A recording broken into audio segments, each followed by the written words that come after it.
So we're going to talk about navigating the Canadian Food Guide, practical tips for healthy eating with digestive disease.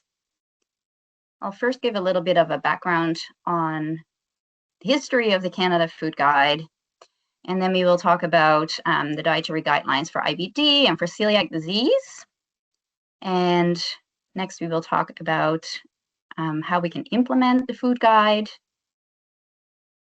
And then further on, some simple meal and snack ideas, because we want to make it tasty and easy so that it's nutritious for us. And then we want to also have a look at the American Food Guide, how it compares with the Canadian one. And then we'll finish with the Q&A. Good. So the Canada's Food Guide was first developed in 1942, and it was called the Canada's Official Food Rules, developed by the federal government. And what they found is that based on surveys that they did, you can click on, based on surveys that they did in the population, was that they had poor food access and insufficient money for food, and that was causing them to have malnutrition. So you can imagine it was World War II and the soldiers were going off to war. They were given the best quality food, but then the civilians, the families that were staying behind, they actually had to live off of very little money, and they were becoming malnourished. So they developed the food rules, and you can see it consisted of consuming milk, a certain amount of fruits, vegetables, cereals, and specifically bread that was fortified, a serving of meat or fish, and then also organ meat once a week, and 3 to 4 eggs weekly. And then if you look at the next food guides, you can see there were many since the one that was developed in 2019. That's the last version.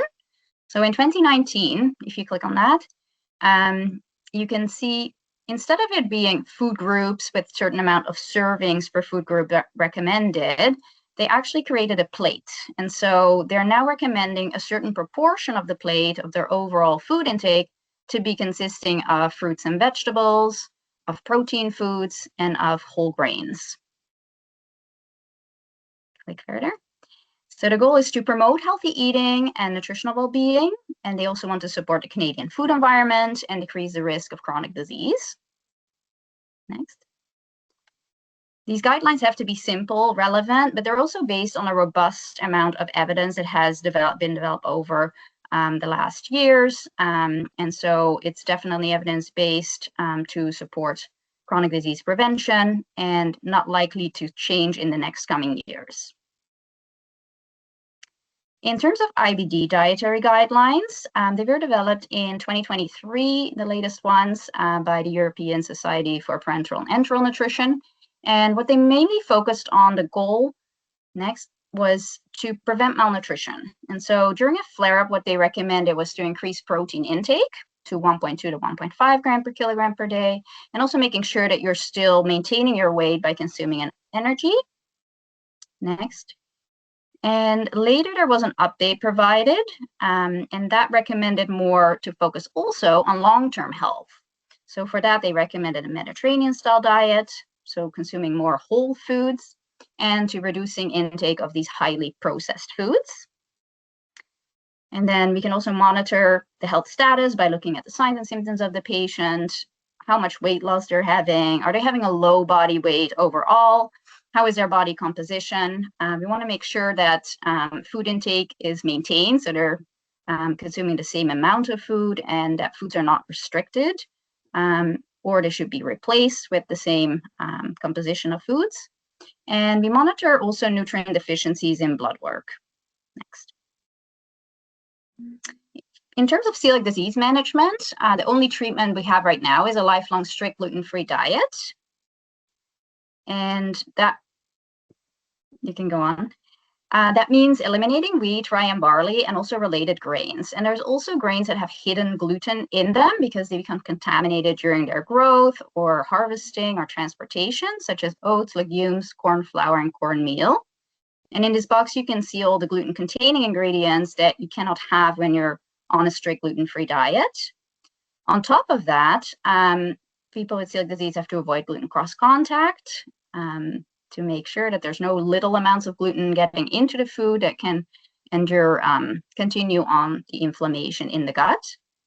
Unfortunately, many of these gluten-free products are of poor quality. So they're highly processed, often containing refined grains, starches, and additives, making them less nutritious.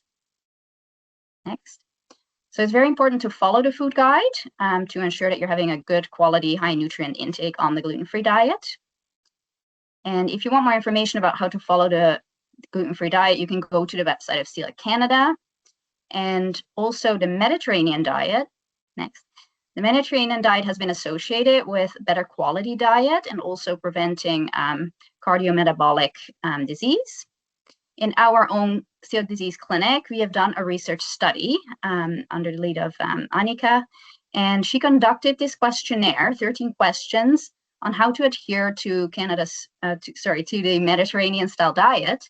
And we found that when they completed 3 food records, in the 19 adults that we did conduct this questionnaire in, we found that they're actually poorly adhering to the Mediterranean diet. Next.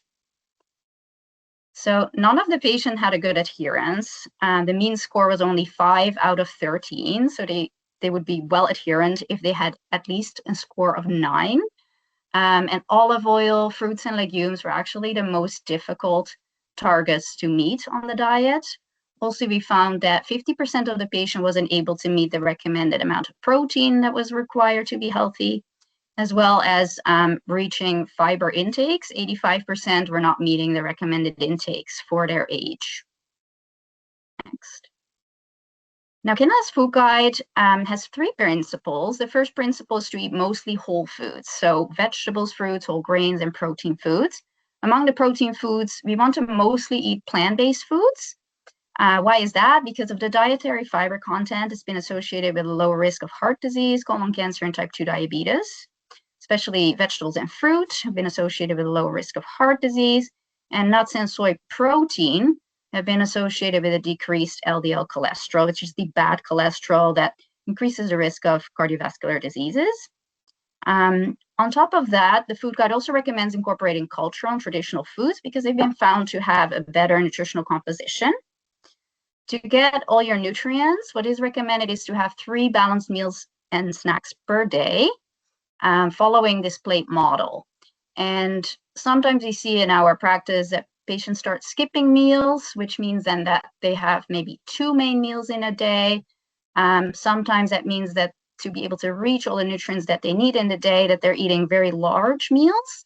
And so they might actually be overloading the gut, and that might in itself also cause some symptoms. Thanks. So how can we get enough vegetables and fruit? Because we need half of the whole food intake, vegetables and fruit. So first of all, we can choose either fresh, frozen, canned, or dried fruits. We can also choose different cooking methods.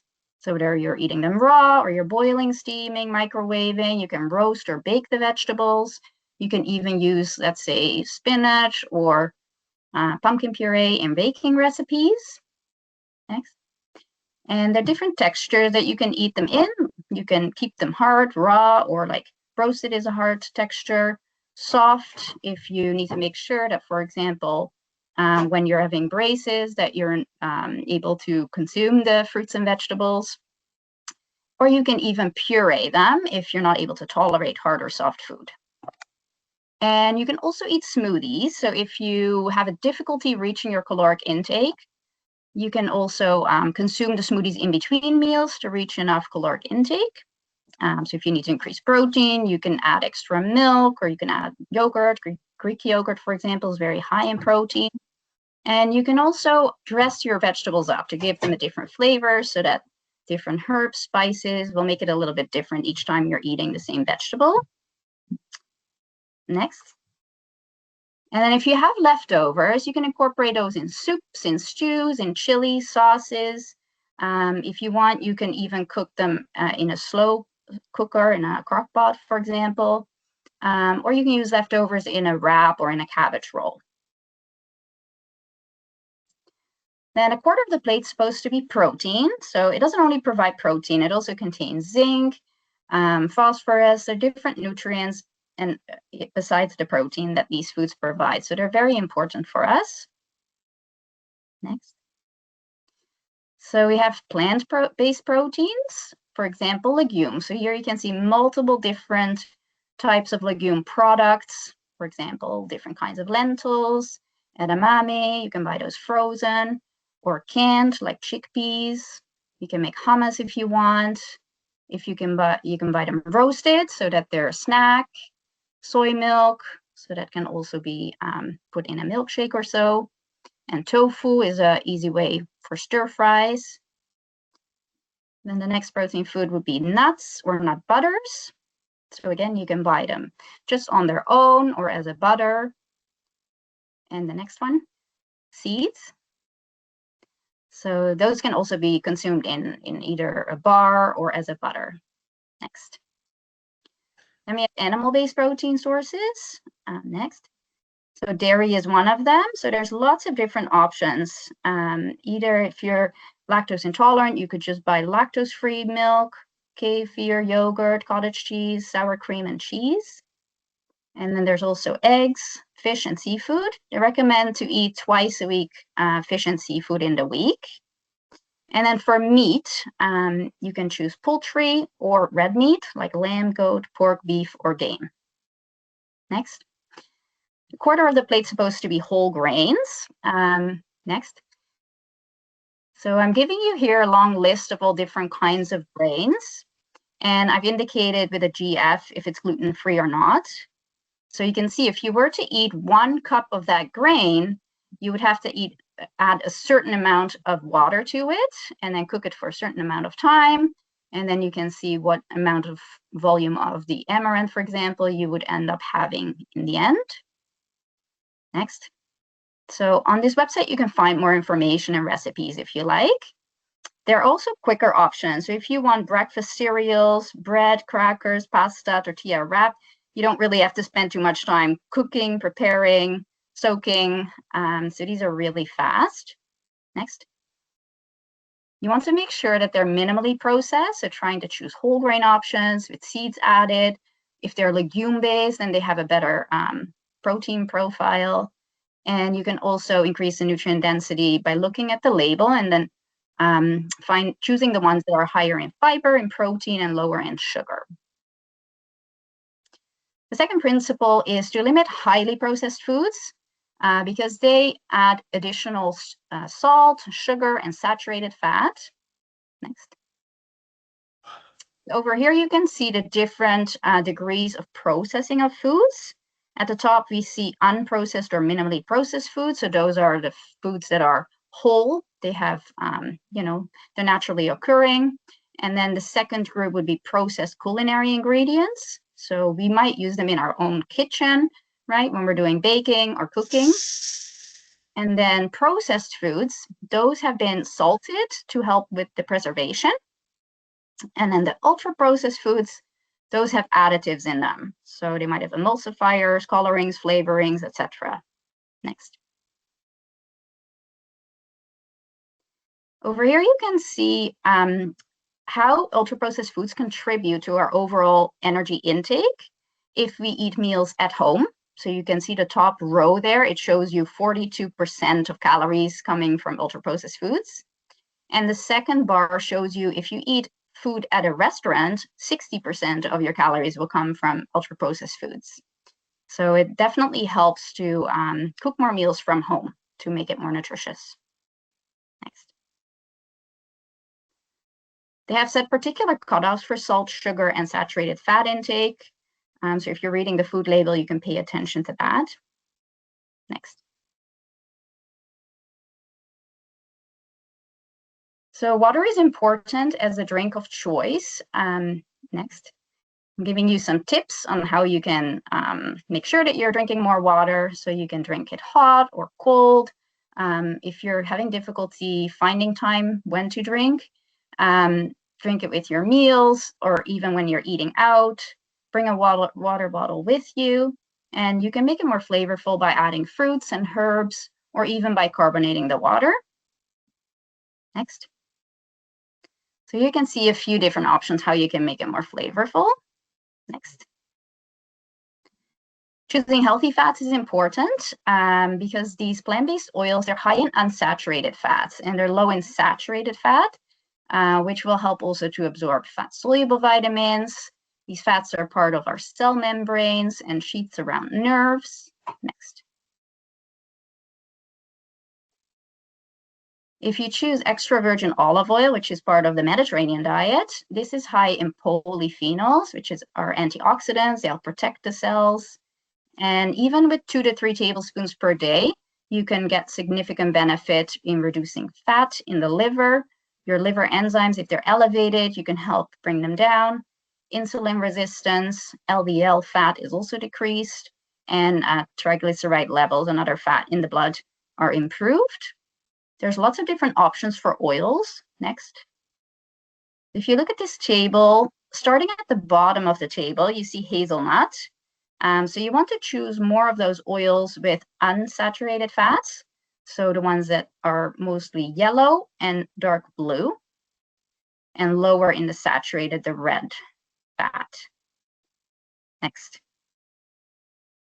So at the top, you can see that the animal fats, as well as coconut and palm oil, those are the ones that are less healthy because they're high in saturated fat, and that increases the risk of heart disease. Next. The third principle is trying to cook and prepare your food at home, and also reading food labels to make healthy food choices. Next. We know that 30% of the food budget is spent on eating out, and unfortunately the food that's eaten out is higher in calories, saturated fat, salt, and sugars. Fortunately, fewer Canadians cook meals from scratch. They're relying more on highly processed foods, and that requires less cooking time. So you can see chicken nuggets. And so instead of chicken nuggets, you could, for example, try to make chicken drumsticks. Next. So you can see how the nutritional quality actually differs. So there's more protein in the chicken drumsticks and less sodium or less salt, which is more health beneficial. Next. So instead of eating super fries, you can maybe bake up some mini potatoes, and keeping the skin on is very important. Next. You can see, if you compare the nutritional value as well, that the super fries will have much more sodium in them, much more salt than, for example, protein than the mini potatoes, and the protein and fiber in the mini potatoes is also higher. Next. Now, how should you be reading these food labels? So you want to choose more of fiber, protein, calcium, iron, and potassium because they have health beneficial effects in our body. Next. And if we compare 2 different pasta kinds, you can see the pasta is gluten-free pasta. It's mainly made up of brown rice, corn, even potato starch, and some fats. And you can see it has 3 grams of fiber in 1 serving and 5 grams of protein. If you look at the same volume of a pasta that is legume-based, this pasta is made of soy, then you can see, next, the amount of the fiber and the protein is much higher. So even by switching the type of pasta on a gluten-free diet, you can increase fiber and protein intake. Next. Now, you also want to look at eating less of saturated fats, sugars, and sodium. So that's another important thing to look at on the label. Next. So here we're comparing different cereals. And this one is cornflakes. You can see the amount of fiber is only 1 gram. There's 3 grams of sugar in it, 2 grams of protein, 190 milligrams sodium. Next. Next. And then we have this bran cereal, which is also a gluten-free option. The cornflakes are not a gluten-free option, by the way. You can see, next, that the amount of fiber, again, is much higher. Next. And the protein is also much higher. Yep. So how can we implement the food guide? Next. There are lots of different barriers that people face when they're trying to eat healthier. And the most commonly mentioned ones are the time, the cost, also barriers with meal planning and food preparation. So in the next slides, we hope to address some of these. So how can you do meal planning? Next. Meal planning means that you're planning ahead for the foods that you will be eating in the next few days. It's based on your own schedule, right? What time that you have available, the budget that you have, your food preferences, and the access to food that you have. Next. And so it's supposed to save you time, it reduce your stress because you'll know ahead of time what you will be cooking. It will also save you money, reduce food waste. You'll have more control over the food choices that you're making, and you'll have more variety in your diet because you can actually plan a variety of foods and get more nutrients out of those. Next. Next. So the first step is to check what foods you already have. So look in your cupboards, your fridge, your freezer, and what foods need to be consumed that are going to expire soon. Next. Then you want to look at flyers, so grocery store flyers. An example is Flip. You can download this app for free, and it will show you all the different grocery stores sales prices. So you can stock up on the staple foods when the prices are low, especially if you're on a gluten-free diet. You know, stocking up on pasta or maybe putting extra bread in your freezer might be a good idea. And then the third step is to plan meals and snacks that you really enjoy eating, right? So ask your family members as well to help with the planning and try to choose minimally processed snacks. Next. Then you want to start building a weekly menu. Next. So you use this template if you want. You want to keep it simple, not too complicated, and use foods that you already have. Next. Then if you have busy days in the week that you already anticipate are going to come up, you want to cook a large batch of food ahead of time. And you can even save freezer meals if you want to not have to spend too much time cooking on those busy days. And you want to check that your meal plan is actually following the food guide. So you want to see the three components of each of the food guide in each meal. Next. Then you can make your shopping list based on the meals that you have planned, making sure also that you're not forgetting staple foods. And you want to keep it flexible. So if something changes in your schedule and you have less time, maybe it's time for the freezer meal to come out, and also schedule some days for leftovers. You will definitely be reducing food waste if you're using what you have. Next. So once you've completed the week, you want to look back and see what worked well, what did the family like, what could be improved, and try to celebrate any small wins that you're making. Next. So these are just some breakfast options. So I have split them up into how much time they take to prepare. So what you can prepare in less than 10 minutes, you can click through them. So some quick cereal, you could make a smoothie, you could grab a slice of bread with protein, maybe some vegetables cut up in 10 to 15 minutes.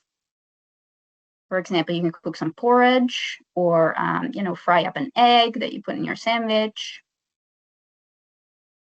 And then in 20 to 30 minutes. So this is more of a cooked meal, takes a little bit longer time. So you can make pancakes or an omelet, waffles. So once you do this multiple weeks in a row, you'll get faster at preparing this type of food. Next. And then if you have more than 30 minutes, you can actually bake things. So for example, these egg bites or muffins. Again, if you have a tin of 12 muffins or egg bites, right, then you can spend longer time to prepare this food, but then you'll have them for the next few days. So you can also save time for the busy days that way. Next. So this is a plate with vegetables because sometimes breakfast tends to be low in vegetables. So if you don't have any vegetables in your breakfast, maybe you can incorporate a snack that has vegetables, or maybe you can eat some vegetables on the side. Next. Then some lunch and dinner ideas. So in less than 10 minutes, you could make, again, a sandwich, maybe fry up an egg, put some nut butter on your sandwich for extra protein. Any leftovers that you have, you put in a wrap, or if you have some freezer meals, you can pull those out and heat them up. And then in 15 to 30 minutes, you can cook some fast meals. For example, a stir fry or a quinoa salad, or even boiling potatoes only takes 15 minutes. So if you have smaller size potatoes, it will cook faster. You can fry up some chicken strips. Next. And then more than 30 minutes. So that is, for example, making an oven recipe that requires longer heat up of the oven, right? And if you put on the baking sheet bite-sized pieces of vegetables and meat, then you can actually shorten the cooking time. Making a chili or a stew, that's of course going to take much longer. And then you can also opt for some ready-made meals. So for example, a power bowl, making sure that it has enough protein in it and also some vegetables, because those are often low in the frozen meals. Maybe you want a nutritional supplement drink with a certain amount of protein and where there's also some vegetables and fiber in it. Legume soups are also very good options because by themselves, they have a good profile of nutrients. And then there's always these home delivery meals that you can also order. Next. These are some snack ideas. So if you want to plan a balanced, limited processed snack, try to combine a protein with a vegetable, fruit, or grain. So for example, roasted soybeans you can see as a protein, or nuts and seeds, hummus, edamame, maybe some low-fat dairy products.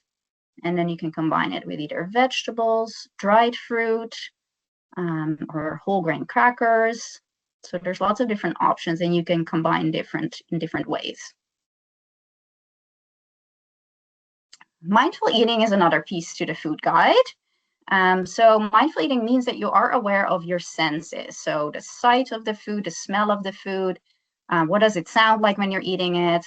How does it feel? What's the taste of it as you're consuming the food?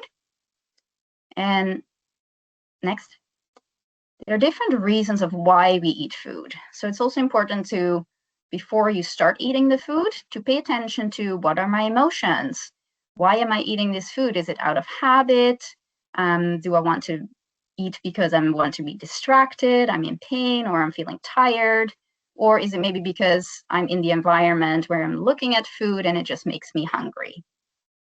Now, as you're eating the food, you can pay attention to this hunger and fullness scale.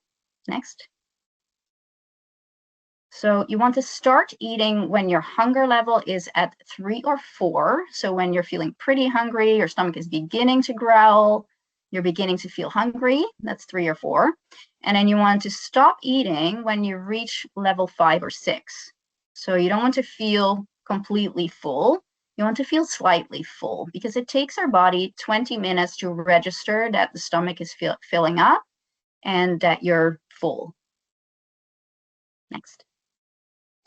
These are some other ideas, some recipe websites, reaching out to the associations if you want more recipes from their website. They have very good ideas. Next. So now we'll talk a little bit about how the Canadian Food Guide compares with the American Dietary Guidelines. Everybody's aware that recently the 2025 to 2030 guidelines for Americans have been released. And you can see how the pyramid has been turned upside down. At the top, you can see lots of protein, dairy, healthy fats, and then vegetables and fruits are supposed to be consumed mostly. And at the bottom, you can see whole grains. Next. So if you're comparing the key principles of both of these guidelines, eating whole food seems to be the same for both of them. Though the amount of vegetables and fruits differs a little bit. So the American ones recommend 3 servings vegetables a day and 2 servings fruit and 2 to 4 servings whole grains. The Canadian recommends a little bit more, about 4 servings vegetables, 3 servings fruit, and then half of the amount of vegetables and fruit and grains. So it comes to about 3.5 servings of grains. For the protein, each meal should contain a protein source for both of the guidelines. And the American Dietary Guidelines focus also on eating a certain amount of protein per kilogram of body weight per day. And they recommend full-fat dairy products, whereas the Canadian guidelines recommend low-fat dairy. Canadian recommends eating plant-based protein sources more often, whereas the American firstly recommends puts the animal protein foods first. Both of the guidelines recommend consuming less than 10% of calories from saturated fat, also limiting highly processed foods, and drinking water as the preferred beverage. Sweetened beverages, they are acidic and they can cause caries, so dental damage. So that's why we want to prevent consuming too much of those. In terms of alcohol, both guidelines recommend limiting intake, and both guidelines want to support the country's farmers, ranchers, companies that grow the real food. Next. Now, if we want to further interpret the American dietary guidelines, looking at the average male adult American, they weigh 200 pounds and are 5'9". So if we then calculate their body mass index, it's 29.6. So this means that they're overweight and very close to being obese. Once they hit 30, they will be considered obese and have a significant risk of developing chronic diseases. So in this case, if you see a patient like this in our clinic, we would then calculate, usually based on formulas, how many calories per day they consume. Just assuming that they have a sedentary lifestyle, they would need 2,170 calories a day. If we want to help them prevent chronic disease, let's say they continue to gain weight, and so now we have to stop the weight gain, we would recommend that they consume 500 calories a day less than their usual intake to help them lose some weight. So that means about 1,670 calories a day. And we know that the guidelines recommend less than 10% of calories from saturated fat, right? So if you calculate how much that is, that would be about 18.5 grams saturated fat per day. Next. Next. Yeah, so you can see, in that table, you can see how the amount of saturated fat is in the most commonly consumed foods.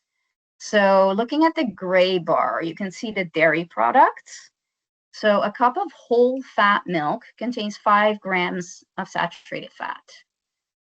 If they recommend consuming 3 servings of dairy for 2,000 calories per day, so if we calculate that for the 1,670 calorie diet, the 2.5 servings of dairy would add up to being 12.5 grams of saturated fat. So that's a significant amount of the total amount that is recommended, right? That's already, you're already at 2/3 of your needs, or of the maximum amount allowed.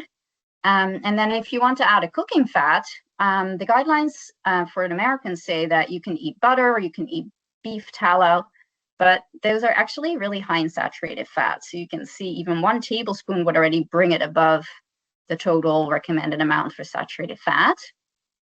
So instead, I would say try to opt for the vegetable oil so that you can keep below the saturated fat maximum amounts. And then further, if you want to add some protein foods, it's also not really possible to consume any high-fat meat options unless you're choosing poultry, like chicken drumstick with the skin, gives you 2.9 grams saturated fat, or chicken breast with the skin. So those help you to stay below the 18.5 grams per day. But if you're going with high-fat ribeye steak, for example, you would already exceed the 18.5 grams saturated fat. So we can conclude that vegetable oil is the recommended fat for cooking, and that avoiding fatty red meat is definitely necessary. Next. So our take-home messages are, next. So the food guide helps us to improve health and well-being. Next. And so by doing meal planning, you can save yourself time, reduce food costs and food waste, and you can improve the quality of your diet. Next. You want to involve your family and friends in meal planning and grocery shopping to make it successful, because we want everybody to benefit from eating healthy and also enjoy meals together. Next. And then some strategies to overcome challenges are that you do need to set some time aside in your schedule to do this meal planning. Next. And if you're planning the balanced meals and nutritious snacks, you will be able to reach the recommended intakes. You can also have some ready-made meals on hand if you are really running out of time. And to be well hydrated, bring a bottle of water with you on the go. Next. So thank you very much for your time. And if you scan the QR code, it will direct you to the Celiac Disease Clinic, where you can read up more about how our clinic works and some information about the celiac gluten-free diet, and our research projects.